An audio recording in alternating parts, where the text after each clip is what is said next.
Kapitulli 18 Mateu rreshti 6. Στο 18 κεφάλαιο του κατά Μωθαίου, το 6 εδάφιο, αδελφέ. 18 λοιπόν Ματθαίος Μαθαίου 18, 6. 6. Por ai, Όχι όμως σκανδαλίσει ένα των μικρών τούτων αυτό. por ai që do të skandalizojnë një prej këtyre të vegjëlve që besojnë tek unë, do të jetë më mirë për atë të varet në qafë një gur mulliri, që e sillë rrotull gomari dhe të zhytet në thellësi të detit. Pyetja është, si mundemi të skandalizojmë ose si mundet të skandalizohet një vëlla? Në ç'më mënyrë? Η ερώτηση είναι, αδελφέ, πώς μπορεί να σκανδαλιστεί ένας αδελφός? Με τι τρόπο? Πολύ σωστά. Να ξέρετε ότι όταν λέμε αυτό που λέει ο λόγος του Κυρίου δεν σκανδαλίζουμε ποτέ κανέναν. Të dini një gjë, që kur të themi atë që thot fjala e Perëndis, nuk skandalizohet askush. Υπάρχουν κάποιοι που λένε ότι τον άκουσε και λαλούσε γλώσσες και σκανδαλίστηκα. Αυτό είναι λάθος. Janë disa që thojnë se e dëgjoi duke folur gjuhra të huaja dhe u skandalizua. Ky është gabim. Δεν επιτρέπεται αυτό. Kjo nuk lejohet. Γιατί τότε ποιος ο λόγος να λαλήσουν γλώσσες οι Απόστολοι μπροστά σε τόσο κόσμο άγνωστο? Sepse atëherë, cila do të ishte arsye që të flisnin apostujt në gjuhra të panjohura përpara kaq njerëzve? Υπάρχουν τώρα από αυτούς τους ανθρώπους κάποιοι οι οποίοι επιστρέφουν και λένε τι σημαίνει αυτό. Tani ka disa nga ato njerëz të cilët kthehen dhe thënë se çfarë do të thotë kjo. Θα υπάρξουν όμως και εμπαίκτες που θα λένε ότι είναι μεστή από γλυκίνο. Do të jenë edhe nga ana tjetër tallësit, të cilët do të thonë se janë të dehur me verë të ëmbël. Δεν λέει όμως η Γραφή ότι σκανδαλίστηκαν. Por shkrimi nuk na thotë se u skandalizuan. Δεν λέει ότι όποιος λαλεί γλώσσες σκανδαλίζει τους άλλους, άρα μη λαλεί γλώσσες. Nuk thotë se kush flet gjuhra skandalizon të tjerët, pra mos të flas gjuhra. Σημαίνει ότι ο άλλος έχει το σκάνδαλο μέσα του και σκανδαλίζεται. Por kjo do të thotë se tjetri e ka skandalin brenda tij dhe kështu është skandalizuar. Αυτό που σκανδαλίζει, αδερφοί μου, είναι η παράβαση στο λόγο του Κυρίου. Por ajo që skandalizon, vëllezër dhe motra, është kur shkelim fjalën e Zotit. Αν με βλέπατε εμένα να παίρνω χρήματα και να έχω φτιάξει καμιά δεκαριά σπίτια, δεν θα σκανδαλιζόσαστε. Po të më shifnit mua që të paguhesha, do merrja lek, domethënë, dhe të kisha bërë një 10 shtëpira, nuk do të skandalizoheshit me mua. Και μετά άπλωνα το χέρι μου κάθε Κυριακή και έλεγα δώστε μου και λίγα γιατί πρέπει να τα συντηρήσω κιόλας αυτά τα σπίτια. Pastaj të shtrija dorën edhe çdo të diele, t'ju thënë një edhe pak sepse duhet t'i mirëmbaj ato shtëpi. Λένε κάποιοι ότι δεν σκανδαλίζονται με αυτά. Όχι, σκανδαλίζονται.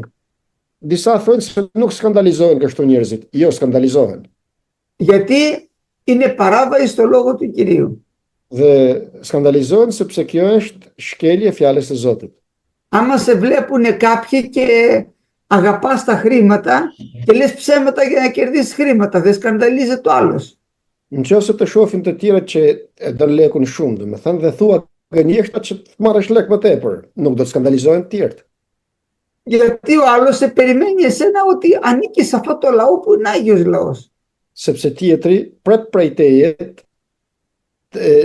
se ti i përket popullit të Zotit, pra i përket një populli tjetër nga të tjerë.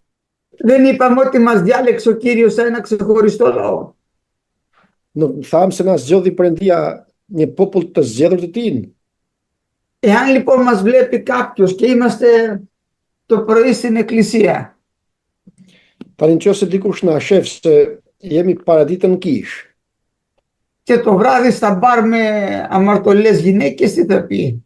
Δεν θα σκανδαλιστεί? Në darkë të dalim në për bar me gra mëkatare, atje nuk do të skandalizohet po të na shoh. Άρα λοιπόν, αδερφοί μου, δεν σκανδαλίζει η υπακοή στο λόγο του Κυρίου, σκανδαλίζει η ανυπακοή στο λόγο του Κυρίου. Pra vëllezër dhe motra, nuk skandalizon bindja në fjalën e Zotit, por mos bindja në fjalën e Zotit skandalizon. Γιατί αυτός που αγαπάει τον Κύριο, όταν σε βλέπει ότι δεν είσαι στο θέλημα του Κυρίου, στεναχωριέται και λέει τι να γίνω σαν αυτό, ναι. Sepse ai që e don Zotin, kur është dikend që nuk ec në fjalën e Zotit, mërzitet dhe thot si të bëjmë dhënë si ai. Μερικές φορές καλό εγώ πέρα τους αρχούς και λέω αδερφοί, δείτε τη ζωή μου, δείτε το παράδειγμά μου, ακολουθήστε το. Dhe shpesh herë i tharras vëllezër që kam këtu thot dhe ju them shikoni jetën time dhe bëni sikur unë. Εάν όμως εγώ ήμουν στην αμαρτία, τι θα τους έλεγα, ακολουθήστε το παράδειγμά μου. Por unë po t'isha në mëkat, si do t'ju thoja, ndiqni shembullin tim. Οι εργάτες λοιπόν του Ευαγγελίου πρέπει να είναι, όπως λέει ο λόγος του Κυρίου, για να φέρουν οικοδομή, όχι να φέρουν στεναχώρια. Shërptorët e Zotit duhet të jenë sikur se thot fjala e Perëndis, që të sjellin ndërtim dhe jo të sjellin mërzi. Εάν τώρα κάποιος έχει μία σοβαρή παράβαση διδασκαλίας, το λέμε στους αδερφούς ώστε να μην τον ακολουθούν.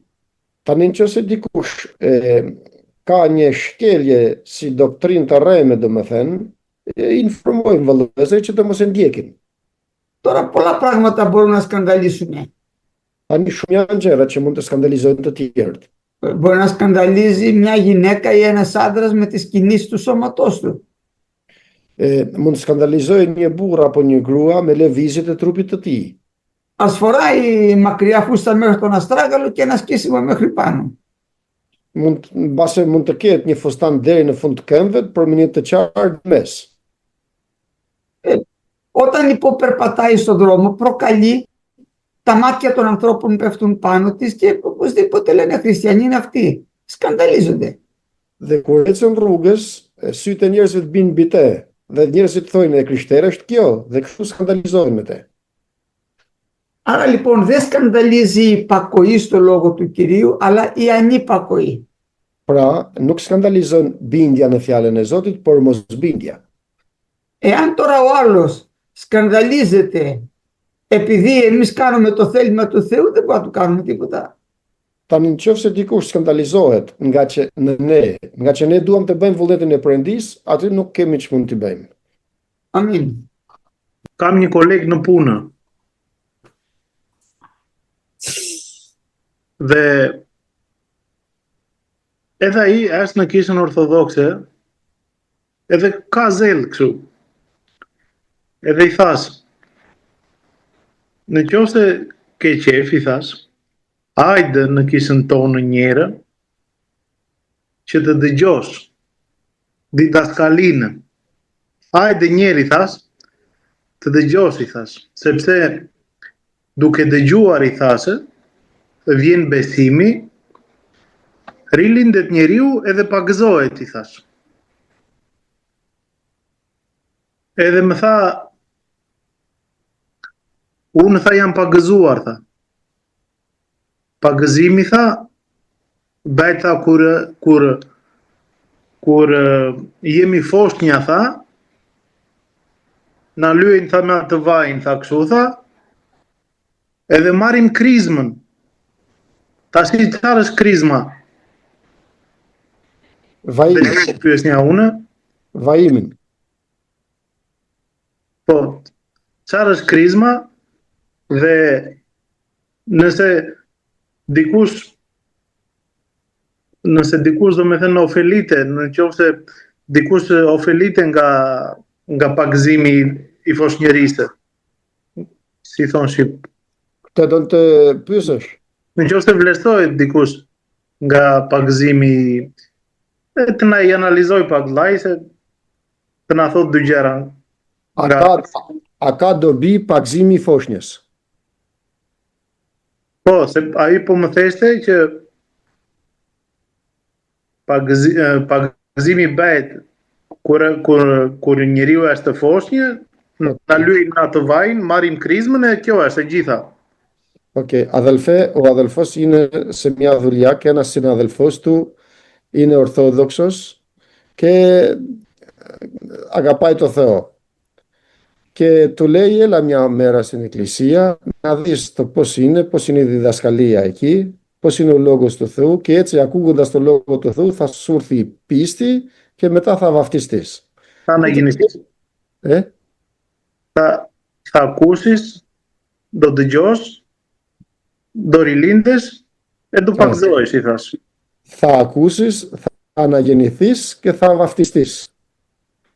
Και του λέει ο άλλος ότι εγώ έχω βαφτιστεί όταν ήμουν μικρός και μου έχουν βάλει το λάδι δηλαδή και με έχουν κρίσει. Τώρα έχει κάποια ωφέλεια η βάφτιση του νηπίου παιδιού?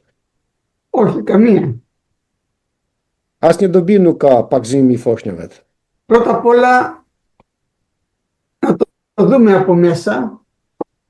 Θα πάμε, για να σωθεί ένας άνθρωπος πρέπει να ομολογήσει τον Κύριον Ιησού. Do ta shohim nga brenda se që të shpëtohet një njeri do të rrefej Zotin Jezusin si Zot. Εάν δεν ομολογήσεις τον Κύριο Ιησού, πώς θα βαπτιστείς? Nëse nuk rrefen Zotin Jezus, si do të pagzohesh? Για να πάμε στην προς Ρωμαίους επιστολή. Të shkojmë tek Romakët.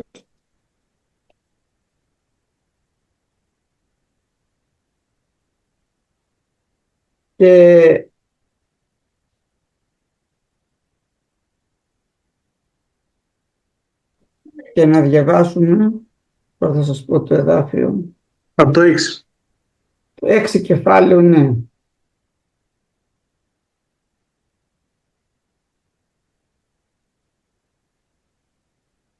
Θέλω όμως να βρω το εδάφιο που λέει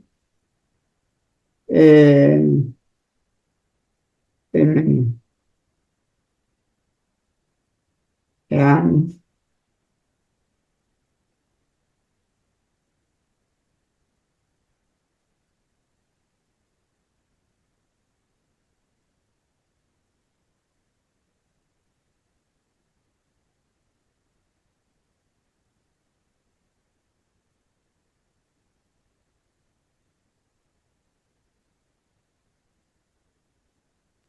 Αδερφέ, 10 κεφάλαια, 9 εδάφια. το 10 είναι. Ναι.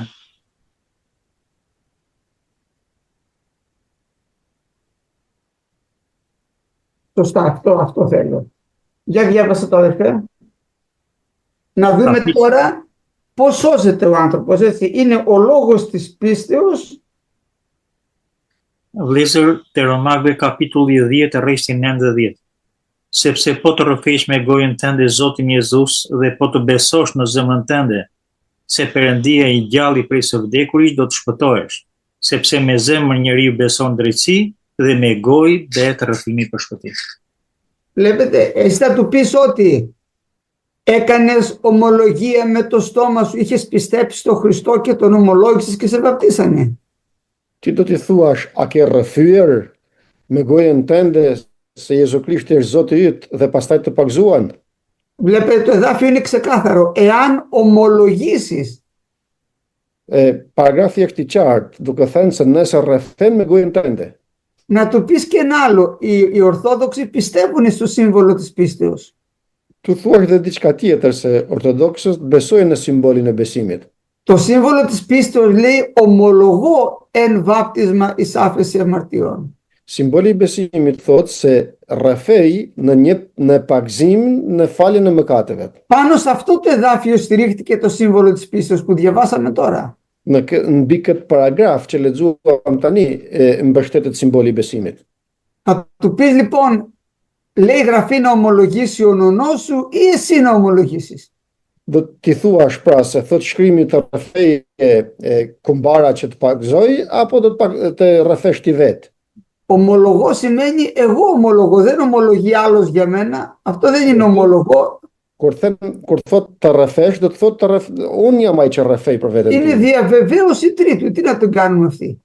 Është kjo, kurse kjo tjetra që rrefen dikush tjetër është vërtetimi një të treti, por çfarë ta bëjmë të tretin?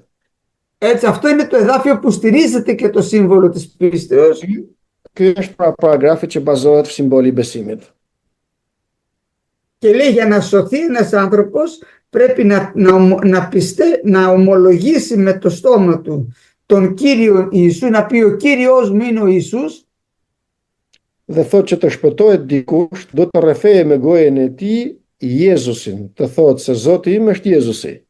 να πιστέψει με την καρδιά του, όχι ψέματα, ότι ο Θεός τον έχει αναστήσει, Të besoje me zemrën e tij dhe jo me hipokrizi se ati Perëndi e ka ringjallur, και τότε ο άνθρωπος σώζεται. dhe atëherë njeriu shpëtohet. Μπορεί να σου πει ότι εγώ σώθηκα αργότερα, τα κατάλαβα αυτά. Mund të thotë se unë shpëtova më vonë, kur më vonë kuptova gjërat, atëherë u shpëtova.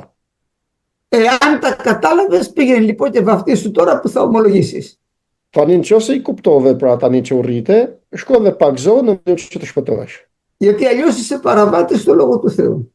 Që të rrëfesh dhe të shpëtohesh. Ndryshe je shkelës i fjalës së Perëndisë. Αμήν. Μάλιστα εδώ πέρα λέει πιο κάτω ότι δεν είναι διαφορά Ιουδαίου και Έλληνα, Mundësisht këtu më poshtë thotë se nuk ka ndryshim mes judeut dhe grekut. και λέει όποιος επικαλεστεί το όνομα του Κυρίου θα σωθεί. Dhe thotë se kushdo që do të thrasë emrin e Zotit do të shpëtohet. Πώς λοιπόν θα επικαλεστούν εκείνοι που δεν πιστέψανε? Si do ta tharrasin për ata të cilin nuk i besuan? Το παιδί δεν ξέρει καν τι σημαίνει Χριστός, δεν ξέρει καν να μιλάει. Nuk e din as pak se kush është Krishti dhe mundësisht as nuk din të flasë. Πώς θα επικαλεστεί εκείνο που αφού δεν καταλαβαίνει ακόμα τίποτα? Si do të tharras pra shpëtimtarin derisa nuk kupton asgjë? Θα μου πείτε το παιδί αυτό θα χαθεί? Όχι. Do të më thuash, ai fëmijë do të humbas? Jo. Γιατί αυτό ήταν το ψευτοδήλημα που είπανε κι αν αυτό πεθάνει αβάπτιστο τι θα γίνει? Sepse këtë që u mbështetën duke thënë nëse vdes fëmia pa u pagzuar akoma, Τι θα γίνει? Ο Κύριος το είπε για τα παιδιά είναι η βασιλεία των ουρανών. po çfarë bën tani? Zoti tha se për fëmijët është mbretëria e qiejve. Është e hapur mbretëria. Κοίτα τώρα που μεγάλωσες να μετανοήσεις και άσε τα παιδάκια. Shiko tani që u rritet të pendohesh dhe lëri fëmijët foshnjat. Αμήν.